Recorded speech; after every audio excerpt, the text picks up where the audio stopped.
The surface loft is a powerful surfacing tool used to produce complex geometric shapes and features. The lofted shape is constrained by multiple inputs that must follow certain criteria in order to produce a quality surface. In this video, we will walk through the creation of a surface model feature by feature. To begin, the entire body of the handle is sketched on the front plane using 2D splines. This establishes the boundary of the model at the split point. Next, a spline is sketched at the center of the handle that will be used to create a projected curve and establish the side profile. Next, a spline is drawn on the top plane that represents the side of the housing and will be used for the projected curve. This spline is vertically constrained to the previous sketch to ensure the projected curve is formed correctly. The projected curve is created next and defines the side profile of the model. Since this model will be injection molded, a draft angle must be applied. To begin, a ruled surface must be created using the edges of sketch 1. A draft angle of 3 degrees is applied to find within the parameters for the ruled surface. This ruled surface will serve as a construction surface for future features. Next, a series of planes are incrementally placed along the edge of the ruled surface and will be used to construct the loft guides. The first guide is sketched as a 2D spline and matches tangency to the edge of the construction surface. A pierce constraint is applied to the spline and the projected curve. 2 construction lines are placed on the handles of the spline and are equally constrained, fully defining the spline. The next guide is sketched the same as the previous, but in order to match tangency to the construction surface, the intersection tool must be used. Once the surface has been intersected, a tangent constraint can be applied. Same as before, a pierce constraint is used to pierce the guide with the projected curve, and the 2 construction lines are equally constrained. This process is repeated for the 3 remaining guides. At this stage, all profiles, guides, and construction surfaces have been created for the loft framework. The loft feature is now selected with the surface option enabled. The profiles are selected in the order that they should propagate. The edge of the construction surface at the top is selected first, followed by the projected curve, and finishing with the edge of the construction surface at the bottom. Next, the start and end profile conditions are set to match tangency. In this case, the faces of the construction surface are automatically used for the tangency constraint.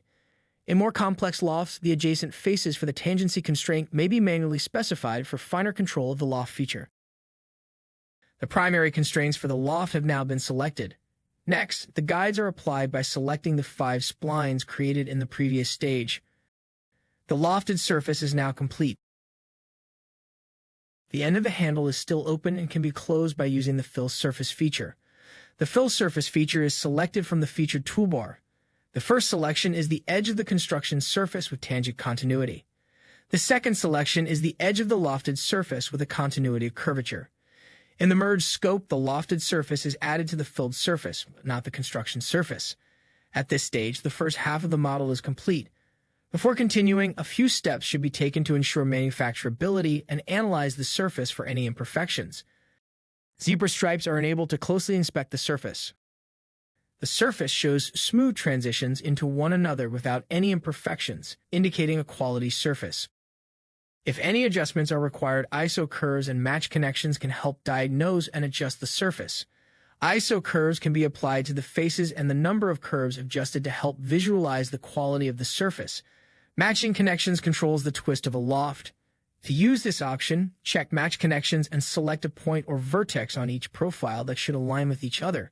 This option can either help you to prevent a twist or help you establish a twist by selecting vertices that would normally not align. Once a connection is created, you can use the manipulator to drag to adjust the resulting shape. If you are using multiple curves to loft between, you could add a connection point for each curve. Earlier in the design process, a 3-degree construction surface was made to ensure a proper draft angle for manufacturability. This draft will ensure that the part can be released from the mold without scraping. The draft analysis tool is enabled to measure the draft of the part and will highlight any problem areas. Since the model was built with a proper draft angle, the draft analysis shows no potential flaws. Now that the surface quality and draft angle are measured, the design process can continue. A solid part can now be formed by selecting the enclosed feature and choosing plane 1, the front plane, and surface 2. Next, the solid part is shelled to create a uniform wall thickness throughout the model. Finally, a mirror feature is used to mirror the part to the opposite side, completing the 2 halves of the model. Creating a robust framework composed of construction surfaces, 3D curves, and sketch curves allows for several changes to be made to existing features without errors. For example, editing the ruled surface and enabling the final button allows the draft angle to be modified, while displaying a preview of what the model will look like if the changes were accepted. Since this model was built with a strong foundation, none of the features failed when regenerating the model. Once the draft angle has been modified, the feature can be accepted, completing the modification.